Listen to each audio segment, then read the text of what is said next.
الحاج محمود فوزي، تاجر سبح في خان خليلي.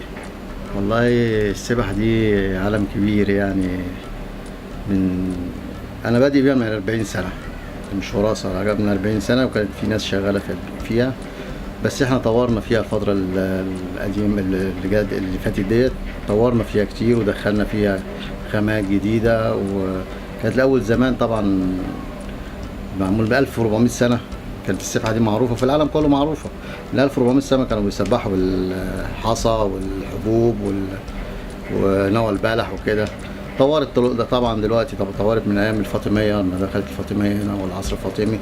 طورنا فيها في الخامات، دخلنا العظم فيها، ودخلنا ثمره الكوك دي بتيجي من اندونيسيا، ودخلنا فيها اليسر دي اعشاب مرجانيه بتيجي من البحر، والعظم وقرن الجاموس دخلت فيها، والاحجار الكريمه والمعدن والتطعيم. طورت فيها تطوير كبير يعني.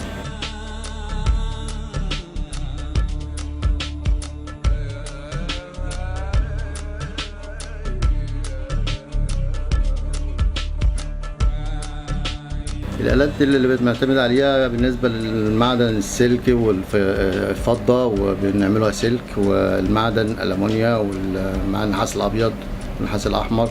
وبالنسبة للمكن للمتقاب والبنط النص ملي، دي اللي بنشتغل بيها وبنعمل بيها التقنية ديت والسبح ديت.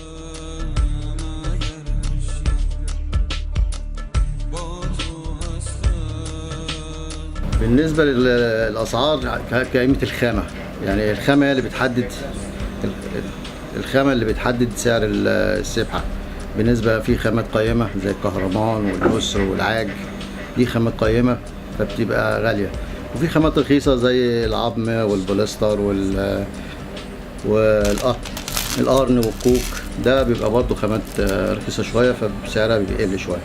ومنتجاتنا كلها يعني 70% 80% لدول الخليج، اللي يعني عارفينها كويس، والمصريين بيعرفينها بس بيشتروها من دول الخليج والسعوديه ويجيبوها تاني، بس ما بيعرفوش طبعا يوصلوا لينا، لان احنا هنا بتبقى رابع وورش ومصانع، ما بيوصلوش لينا كويس يعني. ففاكرين ان الشغل ده معمول بره، انما احنا هنا اللي بنعمله احنا في مصر. والدوله الوحيده اللي في العالم بتثبت شغل السبح، التطعيم السبح، هي مصر. اما الصين بتنزل الشغل السنتاتيك والبلاستيكات وكده، انما شغلنا هاند ميد، شغل كله يدوي هاند ميد، ففي رقي فيه. بالنسبه للخامات، بالنسبه للكوك اللي هي ثمره الكوك ديت اللي بتعمل منها السبحه دي، البني دي بتيجي من اندونيسيا، وبتبقى ثمره عامله زي جوز الهند، يعني من فصيله جوز الهند زي كده، فصيله جوز الهند بنفصلها وبنقطعها وبنعملها حب، وبتعمل سبح زي كده. دي بتيجي من اندونيسيا. في كهرمان بيجي من المانيا، ده بيبقى عامل زي السمغ واللبان كده، بينزل من الشجر، بيتجمد على البحيرات والانهار، وبيجي بنقطعه وبنعمله برضه شغل. وفي بيجي طبعا القرن ده بيجي من الجاموس. كل يعني 90% من خاماتها طبيعيه بالنسبه للسبح المطعمه. اما السبح اللي هي البلاستيك واللي بتيجي من الصين ودي بتتباع ساده كده، مش مطعم، ما لناش مجال ليها. بس هي بالنسبه لشغلتنا بتبقى 90% من خاماتها طبيعيه، كصدف كاحجار. وبيدخلنا فيها بقى الكهرمان والفيروز والاحجار زي كده. في شغل كده فيروز وكهرمان في السبحه نفسها، وصدف في السبحه نفسها، وتطعيم المعدن والفضه. والحاجه بيبقى قيمتها كل ما تبقى قديمه كل ما تبقى قيمتها اغلى.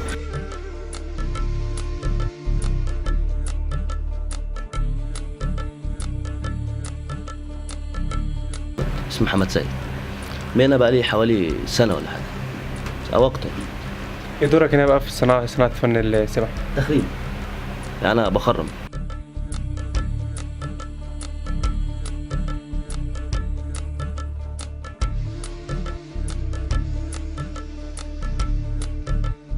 المفروض هي بالأول بتيجي خام، يعني هي الأول الشغل بيجي خام، بعد كده بيتقطع، بعد كده بيتعمل الخرم الأساسي اللي هو زي ده كده، اللي هو ده.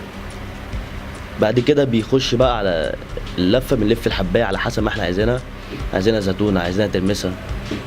بعد كده بتيجي عندنا نخرمها زي ده كده، الشكل اللي انا خرمته، او تضرب فريزه لو محتاجه، وتروح تتطعم عشان يبقى شكلها كده اهو.